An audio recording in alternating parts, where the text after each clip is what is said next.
ಇತ್ತ ದಲಿತ ಸಿಎಂ ಕೂಗು ವಿಚಾರಕ್ಕೆ ರಾಯಚೂರಲ್ಲಿ ಶಾಸಕ ಬಸವನಗೌಡ ಪಾಟೀಲ್ ಯತ್ನಾಳ್ ವ್ಯಂಗ್ಯವಾಡಿದ್ದಾರೆ. ಕಾಂಗ್ರೆಸ್ನಲ್ಲಿ ದಲಿತ ಸಿಎಂ ಆಗೋದು ಸಾಧ್ಯನೇ ಇಲ್ಲ.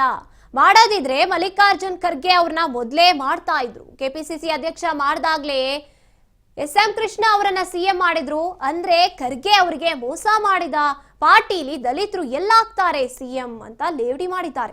ಮಾಡೋದಿದ್ರೆ ಮಲ್ಲಿಕಾರ್ಜುನ್ ಖರ್ಗೆ ಅವ್ರನ್ನ ಮೊದಲೇ ಖರ್ಗೆ ಅವ್ರ ಸೀನಿಯಾರಿಟಿ ಇತ್ತು.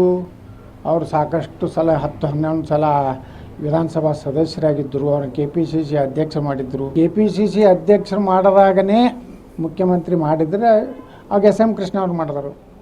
ಅಂದರೆ ಖರ್ಗೆ ಅವ್ರಿಗೇ ಮೋಸ ಮಾಡೋದಂಥ ಪಾರ್ಟಿ. ಇನ್ನು ದಲಿತರು ಎಲ್ಲಿ ಆಗ್ತಾರೆ? ಇವರೇ ಇಬ್ಬರು ಜಗಳ ಆಡಕತ್ತಾರ. ಸಿದ್ದರಾಮಯ್ಯ ಬಿಡೋದಿಲ್ಲ, DK ಶಿವಕುಮಾರ್ ಕೇಳೋದಿಲ್ಲ.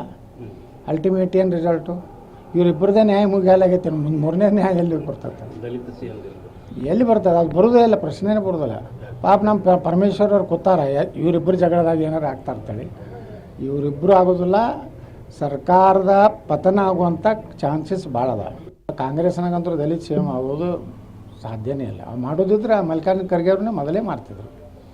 ಖರ್ಗೆ ಅವ್ರ ಸೀನಿಯಾರಿಟಿ ಇತ್ತು. ಅವರು ಸಾಕಷ್ಟು ಸಲ 10-11 ಸಲ ವಿಧಾನಸಭಾ ಸದಸ್ಯರಾಗಿದ್ದರು. ಅವ್ರನ್ನ KPCC ಅಧ್ಯಕ್ಷ ಮಾಡಿದ್ರು.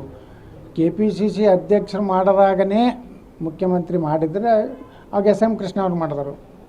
ಅಂದರೆ ಖರ್ಗೆ ಅವ್ರಿಗೇ ಮೋಸ ಮಾಡೋದಂಥ ಪಾರ್ಟಿ. ಇನ್ನು ದಲಿತರು ಎಲ್ಲಿ ಆಗ್ತಾರೆ? ಇವರೇ ಇಬ್ಬರು ಜಗಳ ಆಡಕತ್ತಾರ. ಸಿದ್ದರಾಮಯ್ಯ ಬಿಡೋದಿಲ್ಲ, DK ಶಿವಕುಮಾರ್ ಕೇಳೋದಿಲ್ಲ. ಅಲ್ಟಿಮೇಟ್ ಏನು ರಿಸಲ್ಟು? ಇವರಿಬ್ಬರದೇ ನ್ಯಾಯ ಮುಗಿಯಾಲಾಗೈತೆ. ಮೂರನೇ ನ್ಯಾಯ ಎಲ್ಲಿ ಬರ್ತದೆ?